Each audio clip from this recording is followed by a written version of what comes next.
Hi guys and welcome back to my channel glam world. आज का video बहुत ही amazing होने वाला है, सो एंड तक देखना मत भूलना, क्योंकि आज मैं आपको बताऊंगी एक ऐसा DIY पैक जिसे यूज़ करने से आपकी स्किन एकदम क्लियर होने वाली है और आपके पिंपल्स रिड्यूस होने वाले हैं। So let's get started. आज की वीडियो के लिए हमें चाहिए सिर्फ 3 इंग्रेडिएंट्स जो आपकी किचन में भी बहुत ईजिली अवेलेबल होंगे। The first ingredient is Honey.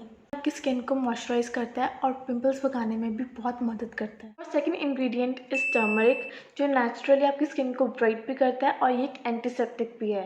And so the last but not the least, my most favourite ingredient is yogurt, which is creamy and soothing, जो आपकी स्किन को एकदम स्पा ट्रीटमेंट की तरह फील करवाएगा। चलो अब मिक्स करते हैं अपने फेस पैक को। आपको क्या लगता है मैं किचन में केक बना रही हूँ?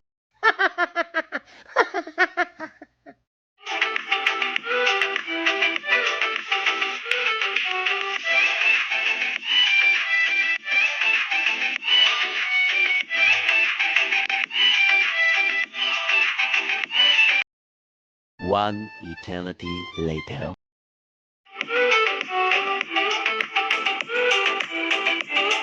Thank you.